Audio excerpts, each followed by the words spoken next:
야고보서 5장 12절 한 절 말씀입니다. 야고보서 5장 12절 오늘 말씀 짧기 때문에 저와 여러분이 같이 함께 읽도록 하겠습니다. 읽겠습니다. 시작. 내 형제들아 무엇보다도 맹세하지 말지니 하늘로나 땅으로나 아무 다른 것으로도 맹세하지 말고 오직 너희가 그렇다고 생각하는 것은 그렇다 하고 아니라고 생각하는 것은 아니라 하여 정죄받음을 면하라. 아멘. 저희가 성경에 잘 알고 있는 이야기 중에 하나가 에서와 야곱 쌍둥이 형제가 팥죽 한 그릇에 형의 장자권을 사고판 그 이야기들을 다 아실 겁니다. 근데 이게 점점 나이가 들면서 제가 한번 에서와 야곱이 팥죽을 먹으면서 이 팥죽을 줄 때, 또 팥죽을 얻을 때 도대체 이 형제들 사이에 어떤 이야기가 오고 갔을까 하는 그런 궁금증이 생기기 시작합니다. 동생이 형에게 팥죽을 줄 때 어떠한 약속을 받고 그 팥죽 한 그릇을 건넸을까요? 형이 야, 이 팥죽 한 그릇 지금 배가 너무 고프니 나 한 그릇만 먹게 해다오. 그러면 동생이 내가 이걸 주면 형이 나한테 뭘 주겠소? 라고 물었을 때 그럼 뭐 내 장자의 권리를 주겠다 라고 대답을 했었던 것 같습니다. 그래서 그런 행위가 이루어졌겠죠. 근데 이렇게 이야기가 오고 올 때 진짜로 형이 나에게 그걸 줄 거라는 거, 이 동생이 어떻게 믿고 팥죽을 줬을까요? 형, 그 말 내가 어떻게 믿을 수 있어? 라고 했을 때 형이 동생에게 뭐라고 그러면서 야, 내 말 꼭 믿어. 나 진짜로 줄 거야. 이 팥죽 주기만 하면 하고 약속만 했을까요? 아니면 야, 내가 진짜라는 걸 증명하기 위해서 어떠한 맹세나 서약이나 같은 것을 행하는 단지 말로 주는 약속 이외에 어떤 특별한 행위가 있었을 거예요. 여러분, 이 장자권이라는 것은 눈에 보이는 실체가 아니죠. 그렇기 때문에 나는 팥죽을 줬지만 형은 나에게 장자권을 줘 라고 했을 때 줄게 라고 했을 때 무슨 증명서 같은 걸 써서 주는 것도 아니고 내가 이걸 너에게 줬다라는 것은 도대체 나중에 이 동생이 뭐라고 주장하면서 형에게 형, 전에 나한테 이거 팔았지 않소? 나에게 그 권리를 주시오라고 말할 수 있을 거야.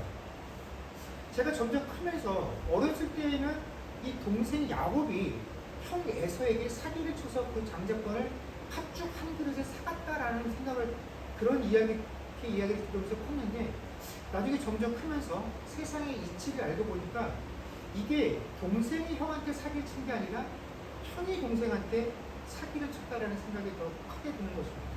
아니 도대체 동생이 나중에 형한테 형 옛날에요 내가 팥죽 한 그릇에 그 권리를 사가지 않았습니까? 라고 말할 때 야, 내가 너한테 뭐 증명서를 써주고 그랬어. 도대체 그걸 내가 어떻게 증명할 거야? 라고 발뺌을 한다면 이 동생은 어디 가서도 이 팥죽 한 그릇 값도 거둘 수가 없게 되지 않겠느냐 하는 것 때문에 그렇습니다. 아마 어려서부터 교회를 다니시고 신앙생활 하신 분들은 한 번쯤 이런 경험들이 다 있을 겁니다. 부모가 나에게 어떤 약속을 했을 때, 형제들끼리 어떤 약속을 했을 때 그들이 나에게 제시한 그 약속이 참인지 거짓인지를 우리는 단번에 확인할 수 있는 방법이 있습니다. 무슨 방법인지 아세요? 엄마가 나한테 야, 너 이거 하면 이거 해줄게 라고 했을 때 그 엄마의 약속이 진짜인지 아닌지를 구분할 수 있는 아주 직방인 방법이 있습니다. 모르시겠어요? 한 번도 안 써보셨나 보시죠? 물어보면 되죠. 하나님한테 맹세할 수 있어? 라고 물으면 하나님 이름에 대고 진짜라고 맹세할 수 있어? 라고 말하면 참 거짓이 대번에 판명이 납니다. 만약에 정말로 네가 이렇게만 하면 내가 이거 줄게 라고 하는 그 말이 100% 진짜라고 한다면 하나님께 맹세할 수 있어 라는 그 말에 물론이지.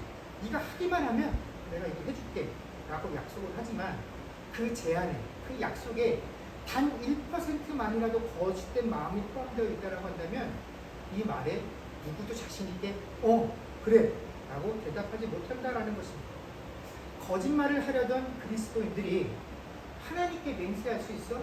아니면 하나님 이름을 두고 약속할 수 있어? 라는 이 질문에 내심 당황하게 되고 사실을 말하게 되는 이유가 뭘까요? 하나님은 거짓말을 싫어하시는 분이기 때문이다 라고 생각하기 때문일까요?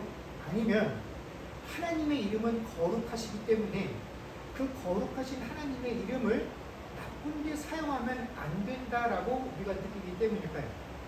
아마 두 가지 다에 해당이 되겠지만 아마 이거는 나이에 따라서 신앙 연수에 따라서 그 대답이 조금씩 달라질 거다라고 생각을 합니다.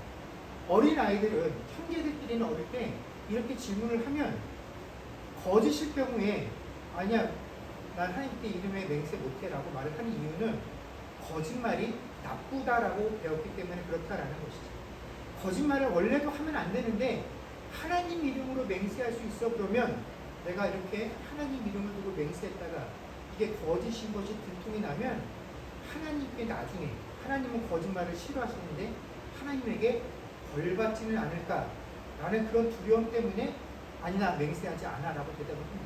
그러나 이게 나이가 점점 들면서 거짓말해도 하나님한테 벌받지 않아 라는 것을 경험들을 통해서 깨닫게 된 어른들은 어떻습니까? 그 말에 대답을 하지 못하는 이유는 거짓말이기 때문에 하나님은 거짓말하는 사람에게 벌 주시기 때문에 그 말에 맹세하지 않는 이유가 아니라 뭡니까?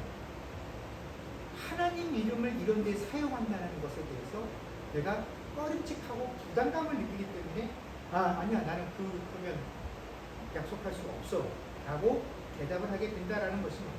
이처럼 어린아이일수록 순진할수록 거짓말 그 자체가 나쁘다라고 여길수록 우리가 하나님 이름에 맹세할 수 있어라고 말할 때 우리는 거짓말 자체가 나쁘기 때문에 하나님은 거짓말을 싫어하시기 때문에 라고 생각을 하게 되고 거짓말하는 건 그까짓거 하나님을 그렇게 크게 벌 주시지 않으셔라는 것을 깨닫게 되면 그 거짓말이 나빠서 우리가 그 이름에 맹세하지 않는 것이 아니라 이게 나쁜 일인데 내가 지키지 못할 일인데 이런 일에 하나님 이름을 쓰는 게 내 마음에 깨림칙해서 우리가 그 대답을 회피하게 된다는 것입니다. 여러분 세상에는 수없이 많은 서약들이 존재합니다. 우리가 의사가 될 때, 법률가가 될 때, 심지어 목사가 될 때에도 내가 이 직분을 받기 위해서 우리는 서약을 하게 됩니다. 이런 경우에는 그 사람들이 대부분 자신들을 믿고 따르는 그 회중들보다 더 큰 권리와 권한을 가지고 그 권한을 행사해야 되게 될 때 뛰어난 힘을 누구 한 사람에게 인도해 줄 때 내가 그 뛰어난 힘, 월등한 능력을 가지고 함부로 사용하지 않고 옳은 의도와 바르게 사용하겠다라는 그 취지에 맞게 하겠다는 서약을 하게 됩니다. 때로는 또 이와는 별개로 수많은 사람들에게 공익을 위해서 책임감을 가지고 서비스업을 해야 되는 사람들, 뭐 일반 공무원이나 간호사나 군인, 경찰 같은 사람들도 내가 대중을 위해서 일을 할 때 내 직무와 관련돼서 누구를 더 편애하거나 치우침 없이 성실하고 정직하게 일하기 위해서 서약을 하는 경우들이 생기죠. 근데 문제는 이 서약한 대로 그 일을 행하지 않는 것이 문제이죠. 그래서 세상에서 이 서약을 하는 사람들, 이 서약에 내가 하는 이 서약에 막중한 책임이 따른다라는 그 책임감을 가지고 이 서약을 하는 것이 아니라 내가 그 직책을 얻기 위해서 마지막으로 통과해야 될 의뢰로서 서약을 하기 때문에 그 서약의 내용들을 지키지 않는 것, 그것이 참 큰 문제다라는 것입니다. 근데 여러분 이게 세상 사람들, 세상의 직책에들만 해당되어지는 경우는 아닙니다. 우리 그리스도인들도 마찬가지입니다. 여러분 세상에서의 서약뿐만 아니라 모든 장성한 그리스도인들은 최소한 한 번 이상 하나님과 회중 앞에서 서약을 하게 됩니다. 언제냐면 바로 입교나 세례식을 거행할 때 바로 서약을 하게 된다는 것이죠. 그래서 교회 회중들 앞에서 그 회중들을 향해서 회중과 하나님에게 하나님을 나의 주로 인정하고 내가 그분의 말씀에 순종하며 교회의 치리를 성실껏 따르고 신앙의 진보를 위해서 애쓸 것이고 교회의 형제 자매들과 이 아름다운 관계를 유지하기 위해서 애쓰고 수고할 것이다라는 서약을 하게 된다라는 것이죠. 이것뿐만 아닙니다. 우리가 결혼을 하게 될 때 또 회중 앞에서 하나님 앞에서 하나님 내가 이 사람, 내 이 배우자 하나님께서 나에게 예비해 주신 이 배필과 결혼을 합니다. 내가 이 사람과 하나님이 생명으로 끊지 않는 그 순간까지 내가 이 사람을 사랑하고 보살필 것이다라는 것을 하나님 앞에 서약을 하죠. 만약에 이렇게 결혼을 해서 아이를 출산할 경우에는 그 아이를 하나님 앞에 내고 와서 유아 세례를 줄 때, 그 유아 세례를 줄 때 부모들은 또 한 번 하나님께 서약을 합니다. 뭐라고 서약을 하냐면, 하나님, 이 자녀를 내가 하나님 말씀 안에서 신앙으로 양육할 것을 회중과 하나님 앞에서 서약합니다라고 유아 세례를 받는다라는 것입니다. 여러분, 우리가 세상 사람들이 어떤 권한과 직책을 행사하기 위해서 서약을 하게 되는 것, 그 서약을 의무대로, 그 서약의 내용들을 행하지 않으면 그 사람들을 비난하고 때로는 법률에 의거해서 그 사람을 탄핵하기도 합니다. 그렇다면 우리는 하나님 앞에서 내가 행한 그 서약들을 지키기 위해서 얼마나 노력들을 하고 애를 쓰며 신앙생활을 하고 있습니다. 내가 하나님 앞에서, 사람들 앞에서 내가 이렇게 살겠습니다, 하나님 뜻대로 살겠습니다, 하나님 뜻에 순종하겠습니다 했던 그 수많은 서약들이 지금 내가 그 하나님의 말씀대로 살아가며 순종하며 하나님이 우리에게 지시한 그 올바른 신자의 길로 인도해 나가는 제어 장치를 온전하게 잘 하고 있느냐 하는 것입니다. 저는 맹세나 서약이나 서원이나 약속과 이 세 가지가 크게 다르지 않다라고 생각합니다. 본질적으로 이것은 다 똑같다라고 생각을 합니다.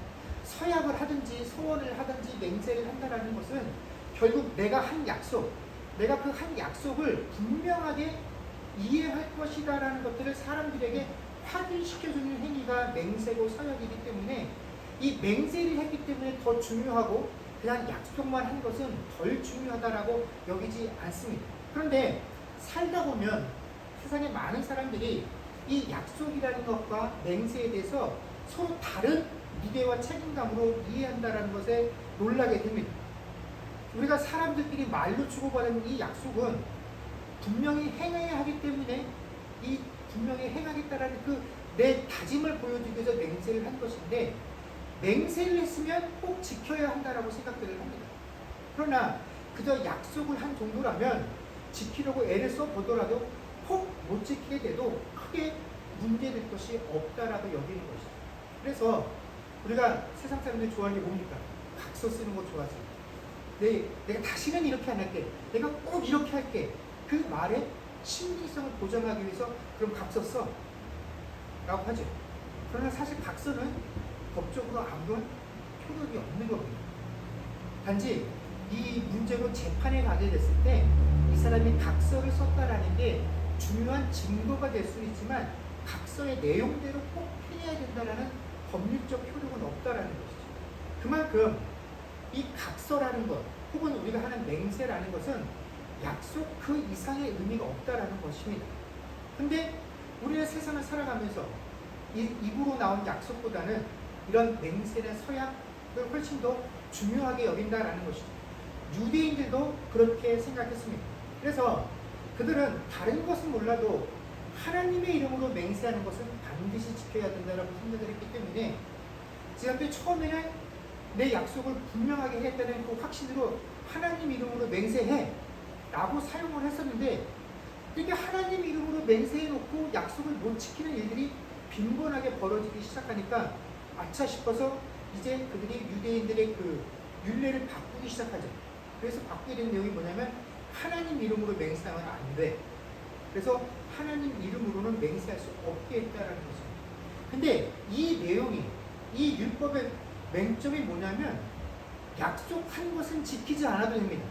그래서 10계명 중에 9번째인 내 이웃에 대하여 거짓 증언하지 말라라는 이 계명은 어겨도 문제가 되지 않는데, 하나님 이름으로 맹세하는 것은, 근데 그 맹세한 내용을 지키지 못하면 거짓말을 했기 때문에 문제가 되는 게 아니라 하나님 이름을 망령되이 사용한 것에 대해서 책임을 져야 돼서, 그래서 하나님 이름으로 맹세를 못하게 했다라는 것이죠. 그래서 제9계명은 못 지켜도 어쩔 수 없지만 제3계명, 너는 내 하나님 여호와의 이름을 망령되이 부르지 말라라는 이 계명을 어기는 것이 부담스러워서 하나님 이름으로 맹세하지 말라라고 율법으로 가르치기 시작했다라는 거죠. 여러분, 이거 굉장히 지혜로운 판단이다라고 여겨집니다. 여러분, 우리가 사람과의 약속은 어길 수도 있지 않습니까? 다 못 지킬 수도 있지 않습니까?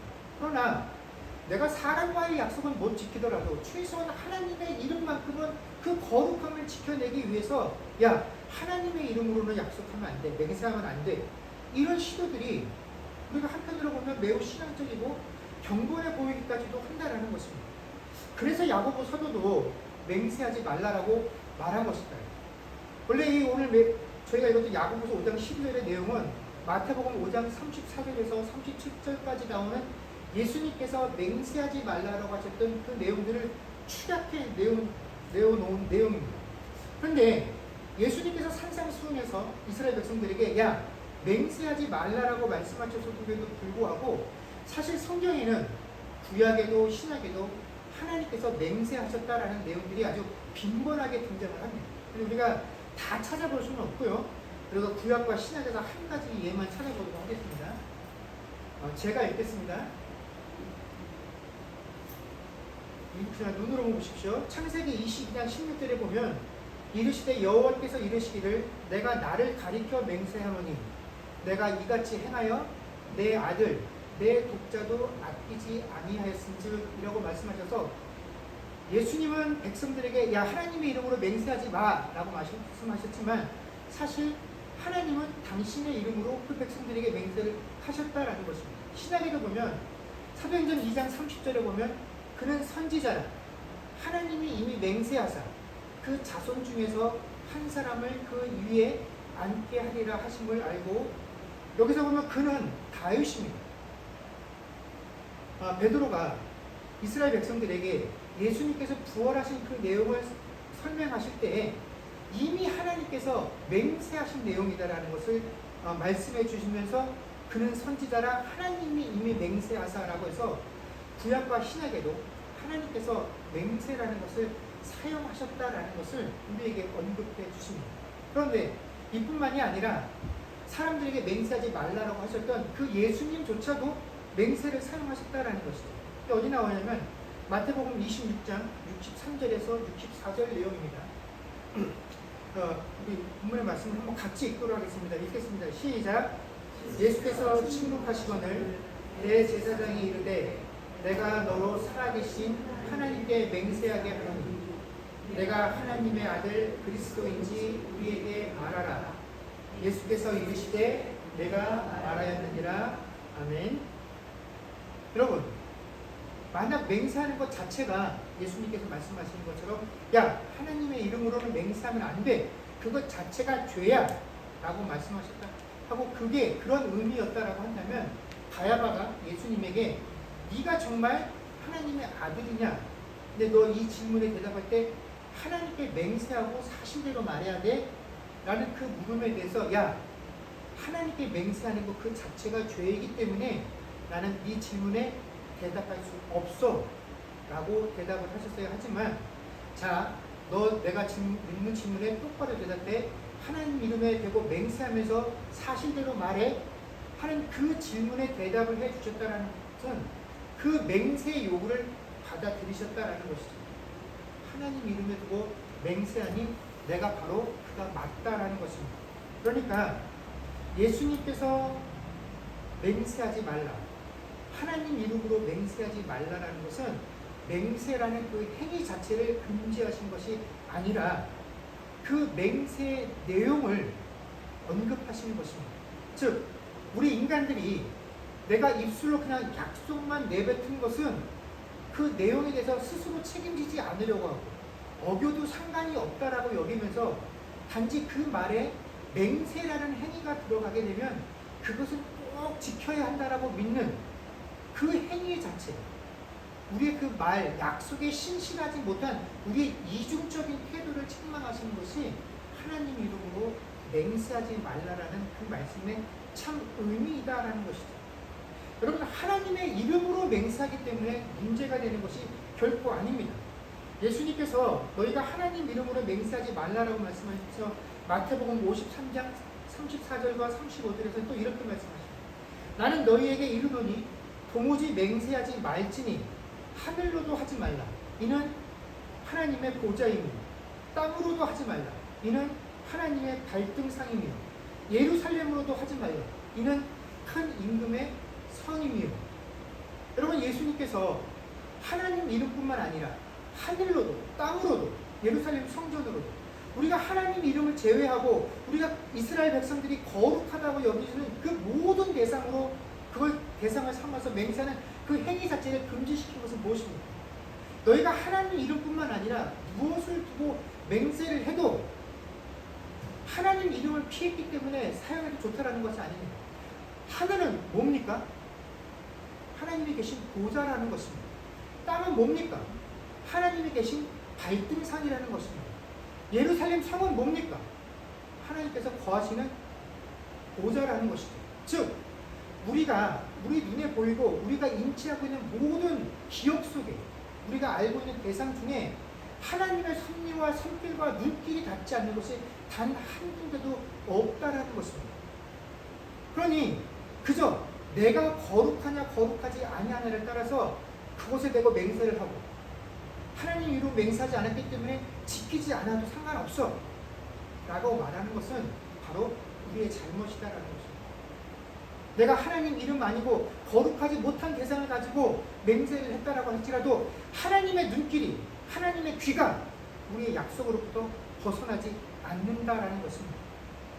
우리가 무슨 말을 입으로 내뱉든지 간에 하나님께서 그것을 다 보셨고 하나님께서 그것을 다 들으셨고 하나님께서 그것을 다 기억하고 있다라는 그 사실 자체를 우리가 인지하고 있다라고 한다면 전지전능하시며 이곳에 계시지 아니하신 모든 곳에 충만하신 하나님이라는 그 하나님, 내가 믿는 하나님이 어떤 분이시다라는 사실을 알고 있다라고 한다면 내가 맹세라는 행위를 하지 않았다라고 할지라도 내가 믿는 자로서 하나님의 자녀로서 그 백성으로 내 입술을 통해서 내뱉은 그 모든 말들은 내가 책임지고 지켜야 할 의무가 있다라는 것입니다. 근데 그냥 사람 듣기 좋으라고 상황을 모면하기 위해서 함부로 그 말을 내뱉고 아유 그때 상황이 내가 그래서 어쩔 수 없었다라고 말을 하는 그것들 자체가 뭐라고요? 하나님 이름 두고 맹세한, 그래서 그 맹세를 지키지 못한 그것과 똑같은 것이다라는 것입니다.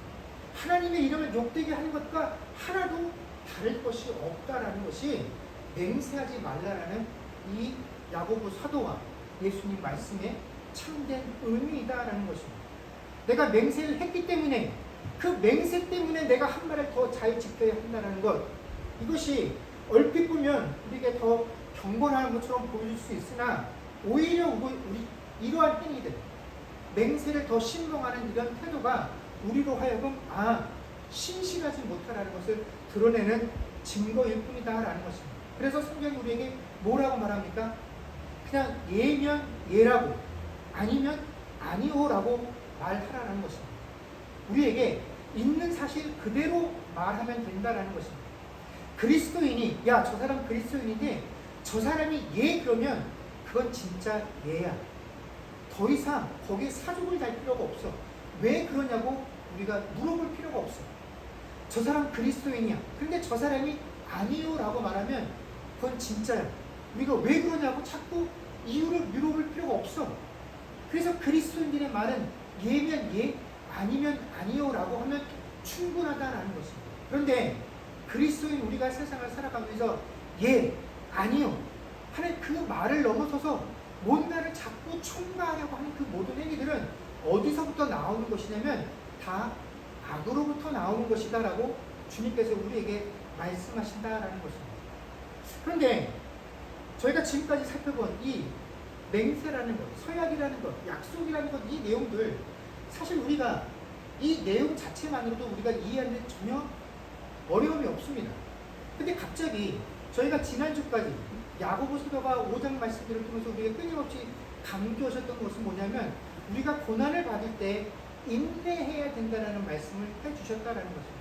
우리가 고난 받을 때 인내하고 인내 가운데 기도하고 어떻게 참아야 되는지 그 인내 본들에 대해서 쭉 설명하는데 갑자기 고난을 이야기하다가 왜 맹세라는 주제를 꺼내셨느냐 하는 것입니다. 근데 사실 이건 굉장히 깊은 연관이 있죠. 여러분 우리가 고난 중에 있는 성도들이 인내하는 신앙생활을 하다가 쉽게 겪게 되는 시험거리가 뭐냐면 바로 우리의 이 고난의 기간들이 점점 길어지게 되면 하나님의 때와 하나님의 방법을 기다리는 일에 실패하게 된다라는 것입니다. 근데 이 하나님의 때와 이 시기를 기다리는 일에 실패하게 되면 어떤 부작용이 생기게 되냐면 이제는 사람이 움직이기 시작합니다. 어떻게 이 상황들을 모면할까 내가 움직이기 시작하고 내가 움직이기 시작하면서 하나님께 이제 오히려 역으로 제안을 하기 시작합니다. 하나님, 제가 이렇게 하려고 하는데 내가 하나님께 이렇게 하면 하나님 이거 들어주세요 라고 인간 쪽에서 먼저 하나님께 제안을 하기 시작한다는 것입니다. 그리고 이것을 우리가 뭐라고 부르냐면 서원이라고 거창한 이름을 붙여서 사용하고 있다는 것이죠. 이 대표적인 인물이 우리가 잘 아는 사사기에 나오는 입다라는 인물에 관한 내용입니다. 이 입다는 서자 출신으로 자라는 동안에 그 집안에서 그 형제들에게 온갖 수모를 겪으며 살아가게 되죠. 그러다 나중에 장성에서는 그 아버지 집에서 쫓겨나게 됩니다. 그 아버지 집에 쫓겨나서 살던 이 입다가 어느 날 갑자기 내가 지금껏 받아왔던 이 서러움들을 한 번에 역전시킬 수 있는 그런 값진 기회를 맞게 됩니다. 어떤 일이 벌어졌냐면 암몬 족속이 이스라엘을 침범하게 되었는데 이들과 전쟁을 하려고 할 때 길르앗 지파의 장로들이 이 입다를 찾아와서 뭐라고 얘기를 합니까? 야, 우리가 전쟁을 이제 암몬 족속과 할 텐데 네가 우리들의 우두머리가 되어서 이 암몬 족속과의 전쟁을 수행해 다오 라고 부탁을 합니다. 이 부탁을 받은 입다가 뭐라고 제안을 하냐면 야, 만약에 내가 너희들의 부탁을 받아서 이 전쟁에 나가서 승리를 하게 되면 이 전쟁이 끝나고 난 이후에도 나를 너희들의 지도자로 삼아다오. 그럼 내가 이 제안을 받아들일게. 그랬더니 이 장로들이 뭐라고 대답을 하냐면 하나님께서 너와 나 사이에 증인이 되어 주실 것이야. 네가 이번 전쟁에서만 승리를 만들어주면 전쟁 후에도 우리가 너를 우리들의 지도자로 모시고 살게 라는 대답을 해줍니다. 이 약속을 받고 난 이후에 입다가 하나님에게 서원을 하게 됩니다. 그 서원의 내용이 뭐냐면 그가 여호와께 서원하여 이르되 주께서 과연 암몬 자손을 내 손에 넘겨주시면 내가 암몬 자손에게 평안히 돌아올 때에 누구든지 내 집 문에서 나와서 나를 영접하는 그는 여호와께 돌릴 것이니 내가 그를 번제물로 드리겠나이다 하니라. 아멘. 우리가 잘 알고 있는 내용입니다. 아마 입다가 이런 소원을 하게 된 것은 이 전쟁에서 꼭 이기고 싶은 마음이 너무나 간절했기 때문일 것입니다. 하나님, 내가 지금까지 살면서 아버지 밑에 서자로 태어나서 그 가족들에게 온갖 수모를 받으면서 장성했는데 내가 지금까지 받았던 이 수모와 서러움을 되갚아줄 수 있는 그런 기회가 내 인생에 드디어 찾아왔습니다. 하나님, 나 이 기회를 절대로 놓치고 싶지 않아요. 그러기 위해서는 꼭 이번 전쟁에 승리해야 합니다. 그저 우리 민족의 운명이 걸린 이 전쟁에 승리하는 문제가 아니라 내가 지금까지 받았던 이 모든 서러움을 떨쳐버릴 수 있는, 그래서 민족의 지도자가 될 수 있는 기회가 온 것입니다. 나 이거 절대로 놓칠 수 없어요. 지금 내가 객관적인 상황과 실력만 가지고 나가서 그 암몬 족속들과 싸워서 이길 수 있는 확률이 50% 정도만 된다라고 한다면 하나님, 나 이 승리를 무조건 100%로 만들고 싶어요. 이 내 간절한 마음을 하나님께 보여드립니다 하는 그것이 뭐로 나타나냐면 소원인 것이죠. 하나님, 이번 전쟁에 나가서 이기게만 해주시면 누가 되었든지 간에 내 집에서 처음으로 나를 맞이하는 사람은 하나님께 내가 번제물로 드리겠다라는 이 무모한 소원을 하나님께 하게 되었다라는 것입니다. 그런 하나님의 도우심이 너무나 절실했기 때문에 이런 소원을 한 것입니다. 하나님을 믿었기 때문에 그런 소원을 했을 것입니다. 하나님, 제발 나를 도와주십시오. 이번 한 번만 나를 도와주십시오. 그리고 그는 전쟁에 승리했습니다. 자, 여러분, 이 입다가 이 전쟁에서 승리하게 된 것에 대해서, 이 승리라는 결과에 대해서 여러분들은 어떻게 생각하십니까? 그가 전쟁에서 승리한 것이 과연 그가 드렸던 이 소원 때문에 거둔 것이겠습니까? 누가 되었든지 하나님 내게 승리만 허락해 주신다면 그 사람을 첫 번째로 번제로 하나님께 드리겠다고 하는 그 약속 때문에 하나님께서 그에게 승리를 허락하셨겠느냐 하는 것입니다. 여러분, 그의 서원이 잘못됐다라는 사실은 입다가 집으로 돌아왔을 때 그의 딸이 그를 첫 번째로 맞이했다는 사실에서 우리가 알 수 있습니다. 그 첫 번째 승리를 거두고 돌아와서 민족도 평안을 되찾고 이제 자기도 이 장로들이 약속한 대로 이들의 우두머리가 되어서 평생 그들을 다스리면서 살면 된 그런 기쁜 마음으로 돌아왔는데 그 집안에서 누가 첫 번째로 뛰어나옵니까? 딸이. 그래서 이제 그 딸을 하나님께 구부라해서 드려야 되는 그런 상황이 되었다는 것입니다. 그래서 그 상황 때문에 입다는 그 큰 승리를 거두고 그 일평생 얻고자 했던 그런 기회를 얻었음에도 불구하고 결코 기뻐할 수가 없었습니다. 입다가 자신을 맞이하는 그 딸의 모습을 보면서 어떻게 했는지 성경은 이렇게 기록합니다. 그가 옷을 찢고 통곡을 했더라. 내 평생의 서러움을 날려버릴 수 있는 그 기회를 얻었는데 그 약속이 실현되었는데 딸을 이제 드려야 한다는 그 사실 때문에 그는 결코 웃을 수 없었다라는 것입니다. 여러분, 하나님은 결코 그의 소원 때문에 그를 승리하게 하신 것이 아닙니다. 그 전쟁에서 이스라엘 백성들이 승리할 수 있었던 것은 입다가 하나님께 드렸던 그 소원 때문이 아니라 하나님께서 이스라엘 백성들을 사랑하시기 때문에 그랬다라는 것입니다. 결코 소원 때문이 아니죠. 입다의 소원 때문에 50%밖에 내가 하나님 마음이 이기게 할까 말까 한 50% 정도인데 입다가 소원을 하니까 그래 내가 네 소원을 받았기 때문에 100% 이기게 해줄게, 그런 것이 아니라는 것이죠. 처음부터 하나님은 이 이스라엘 백성들을 구원하시기 위해서 입다를 택하셨고 그 입다라는 인물을 통하여 하나님의 백성을 구원하시는 그 일들을 완성해 가셨다라는 것입니다. 이 입다의 소원은 그렇기 때문에 단순히 자기 집안의 비극만을 불러오는 것이 아니라 하나님의 신실하신 그 백성을 사랑하고 내가 너희의 하나님이 되어서 너는 나의 백성이 되어서 내가 너희에게 준 그 약속을 세세토록 완성할 것이라는 그 하나님의 신실하심에 큰 오명을 남기는 행위가 입다가 드리는 소원, 우리가 하나님 믿습니다 하는 그 간절함으로 우리 입술을 잘못 내미는 소원들이 하나님의 신실하심에 오히려 오명을 남기게 된다는 것입니다. 우리 가끔 이런 이야기들을 듣게 될 것입니다. 신앙생활하면 우리 주변에 혹시 내가 11조를 하나님께 드린다고 맹세하고 소원했더니 하나님께서 내 소원을 받으셔서 환난 중에 어려움 가운데 나를 건지셨다. 당신 왜 이렇게 갑자기 어려움에서 벗어났습니까? 내가 하나님께 11조 드린다고 약속했어요. 액수를 얼마큼 작정을 했어요. 그랬더니 하나님이 문제를 해결해 주셨어요. 내가 교회가 건축원금 하는데 집을 팔아서 집을 담보로 해서 내가 건축헌금 드리겠다고 약속하고 그걸 다 했더니 하나님께서 쓰러져 가던 우리 집안을 이렇게 세우시고 망해가던 사업은 다시 이렇게 세우셨습니다. 내가 극심한 질병에 걸려서 죽을 수밖에 없는 상황이 되었는데 하나님 내 이 병만 고쳐주시면 내가 주의 종이 되어서 평생 하나님 위해서 살겠습니다 라고 말했더니 하나님이 내 병 고쳐주셨어요 라는 이런 이야기들을 듣곤 합니다.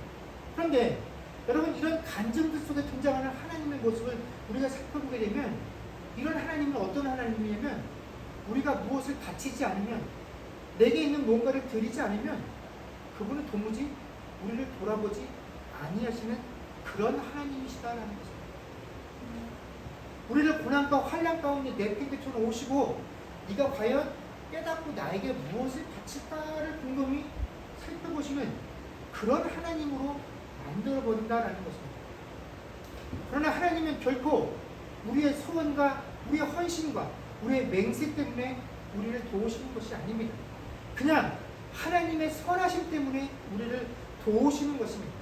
하나님의 뜻과 계획이 선하시기 때문에 우리를 지키시는 것이지 우리가 무엇을 드렸기 때문에 우리가 무엇을 바쳤기 때문에 이렇게 하겠다라고 약속했기 때문에 그것들을 받으시고 그것 때문에 우리를 도우시는 분이 아니다라는 것입니다.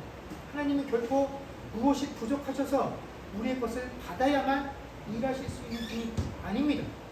하나님은 우리가 하나님을 알지 못할 때, 하나님과 원수였을 때, 죄인이었을 때 우리를 찾아오셔서 죄인된 우리를 위하여 당신의 하나뿐인 독생자를 우리의 죄값을 위하여 십자가에 못 박게 하신 분이 하나님이시기 때문에 그런 하나님이 이제 와서 다 구원해놓고 이제 내가 너를 구원했으니 이제 네가 나를 위해서 뭘 바치는가 한번 보겠다 하시는 분이 아니시다라는 것입니다.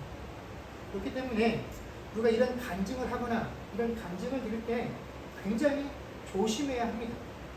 하나님께서 언제나 우리와 함께 하신다는 그 사실을 우리가 믿는 이유, 내가 아무리 어렵고 내가 어머니 힘들고 또 지금 하나님 나를 향한 그 하나님의 사랑하심들이 다 믿어지지 않는다라고 할지라도 귀엽고 하나님께서 나와 동행하시며 마침내는 그 하나님이 약속하신 구원을 완성해서 영광된 자리로 인도하실 것을 우리가 믿고 기대하는 것은 나의 헌신, 내가 하나님께 드렸던 그 서약이 신실한 힘을 갖췄기 때문이 아니다라는 것입니다.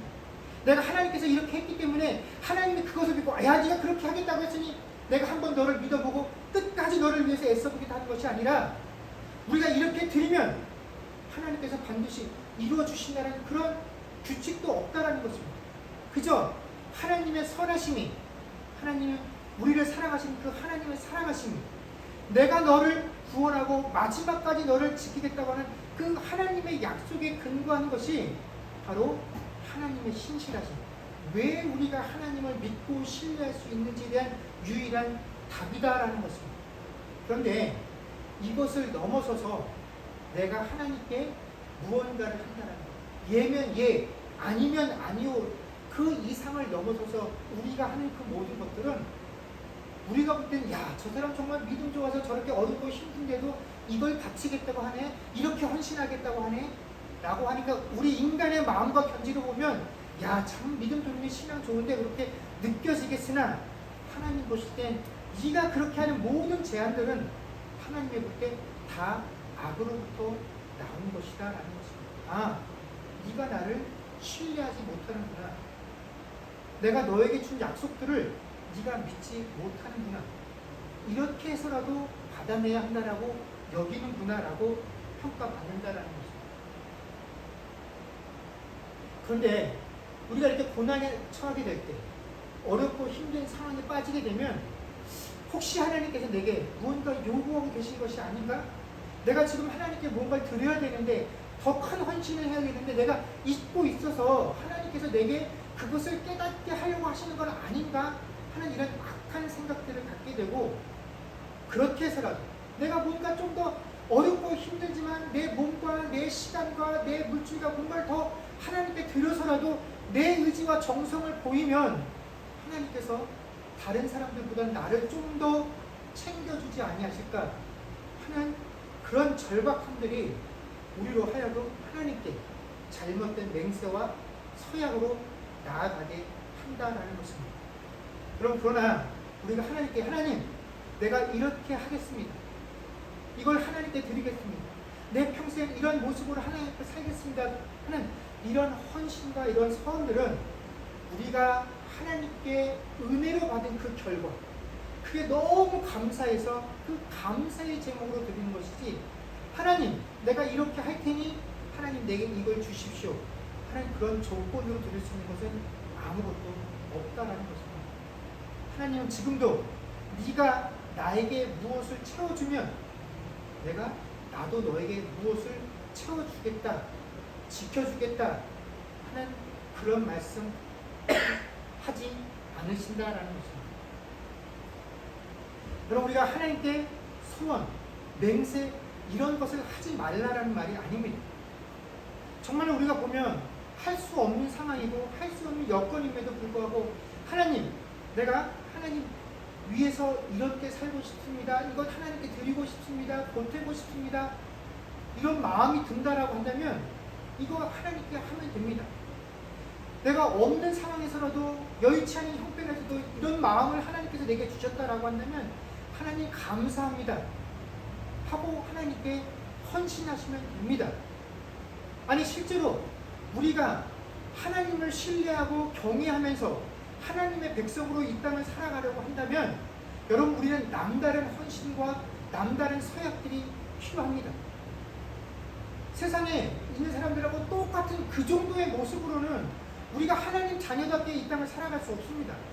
하나님께서 우리에게 요구하시는 네가 내 자녀라면 이 땅에서 이 정도는 살아야지 하는 그 모습을 살아가려고 하면 여러분 우리는 특별한 소원이나 헌신 없으면 안 됩니다. 어떻게 그들과 똑같이 하나님 앞에 서고 똑같이 세상을 살아가는 마음으로 하나님의 자녀라 칭할 수 있겠습니까?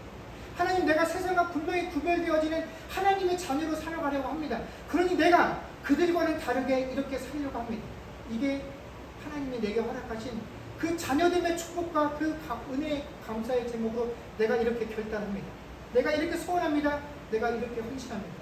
내 이 소원과 내 이 맹세와 이 헌신을 받아주시옵소서 라고 들 수 있어야 한다는 것입니다. 그러나 단지 우리의 헌신이 먼저가 되어서 이것을 하나님께 뭔가를 요구하는 은혜의 수단으로 삼아서는 결코 안 되고 주의 자비와 사랑하심이 먼저라는 사실들을 우리가 믿고 내 헌신과 내 맹세의 결과가 아닌 하나님의 신실하심들이 내 삶에서 이루어지기를 기대하며 살아갈 수 있는 저와 여러분들이 되어질 수 있기를 주의 이름으로 간절히 축원합니다.